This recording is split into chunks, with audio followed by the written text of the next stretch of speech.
Top 5 strongest characters of lookism. तो चलिए video को स्टार्ट करते हैं। नंबर 5 पे आते हैं गोकिम। गोकिम के फीट्स के बारे में चलिए बात करते हैं। गोकिम ने सिनु हान को हमने देखा था बहुत ही इजीली हरा दिया था। गोकिम ने टॉम ली को बहुत ही इंटेंस फाइट दिया है।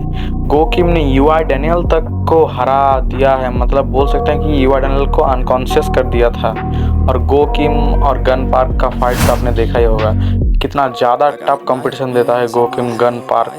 वो गन जिसने वर्कर्स को पूरा ही फाड़ कर रख दिया था, उसको कितना सही कंपटीशन देता है गोकिम। और जब भी गोकिम के हाथ में हथियार आ जाता है तो आपको बताने की ज़रूरत नहीं कि गोकिम कितना खतरनाक बन जाता है। इन्हीं सभी कारणों के वजह से गोकिम टॉप 5 प्लेस डिजर्व करता है। नंबर 4 पे आता है गन पार्क। गन पार्क के फीट्स के बारे में चलिए बात करते हैं। गन पार्क ने अकेले ही हॉस्टल को, बिग डील को, गॉड डॉग के जोहान सियोंग को और वर्कर्स को पेल के रखा है। गन ऐसा बीस्ट है जिसे हराना एक तरह से नामुमकिन ही है। गन ने अकेले ही पूरे वर्कर्स को हरा दिया था, अकेले, जिसमें एली जैंग, वॉरेन चे, उसके सारे एफिलिएट्स, फिर खुद जेम्स ली को आना पड़ा, तब जाके गन पार्क रुका। वहाँ भी गन पार्क रुकता नहीं, पर चार्ल्स चोई ने फ़ोन किया था उसको, इसलिए वो रुका था शायद। गन पार्क टॉप 4 पोजीशन एकदम ही डिजर्व करता है। नंबर 3 पे आता है king of Seoul. King of Seoul को मैंने गन और गो से ऊपर इसलिए रखा है क्योंकि ये गैप्रियो किम का बेटा है और इसने और जेम्स ली ने मिलकर गैप्रियोंग किम को मार दिया था। तो इससे आपको पता चल ही गया होगा कि किंग ऑफ सियोल कितना खतरनाक है। और हमें कुछ लेटेस्ट मांगा चैप्टर्स में इसे दिखाया भी गया था, जब ये पैसे गड्डी में साला बैठा हुआ था। और इससे आपको पता चल ही गया होगा कि के पास पैसे की तो कोई कमी नहीं है, इसने ही अपने बाप को मारा है। इन्हीं सभी कारणों की वजह से मुझे लगता है जेक किम का भाई गन और गो से ज़्यादा स्ट्रांग है मे बी। और जब रिवील हो जाएगा तब शायद सबको पता चल ही जाएगा कि ये साला कितना ताकतवर है। नंबर 2 पे आता है James Lee, the legend of first generation. चलिए बात करते हैं feats of James Lee. James Lee ने king of Ansan, king of Daegu, king of Incheon, king of Seongnam, king of Pyeongtaek, इन सबको पेल के रखा है। और इन सबको हराने के बाद उसने फर्स्ट जनरेशन को ख़त्म कर दिया,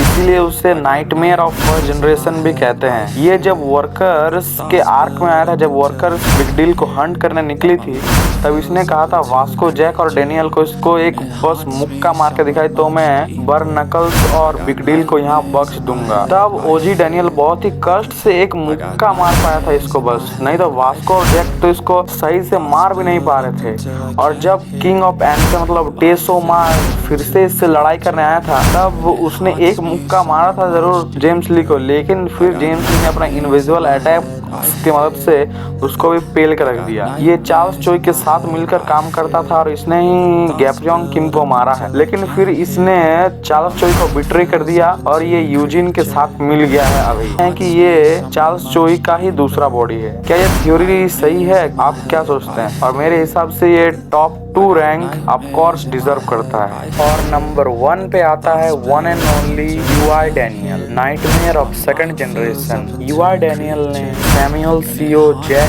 किम, जोहान सियोंग और गो किम थर्ड एफिलिएट के टाइम पे चारों को खत्म कर दिया था, पर गो किम के साथ लड़ते लड़ते वो खुद ही अनकॉन्शियस हो गया था। तब शायद उस पर असर खत्म हो गया था उस मेडिसिन का, जिसकी वजह से वो यूआई में आ गया था। उसने यूआई मोड में हाथ तोड़ दिया था गन पार्क का। उसने यूआई मोड में फर्स्ट एफिलिएट में यूआई ओजी डैनियल को हरा दिया था, जे को हरा दिया था, वास्को, जेरी और वॉरेन चे को हरा दिया था। और खासकर उसने जिनियम पार्क जो एक प्री जनरेशन का बंदा है उसको हरा दिया था। और उसने कहा था कि मैं इसको और गैप्रियोंग किम को लड़ते हुए देखना चाहता हूँ। तो आप सोच सकते हैं कि जब जिनियम पार्क ऐसा बोल रहा है, मतलब यूआई डैनियल गैप्रियोंग किम से भी ज़्यादा स्ट्रॉन्ग है या उसके बराबर है। इसीलिए मैं यूआई डैनियल को पहला पे रखना चाहूँगा। यूआई डैनियल एकदम ही जेम्स ली को भी हरा सकता है क्योंकि इसका खासियत है कॉपी करना।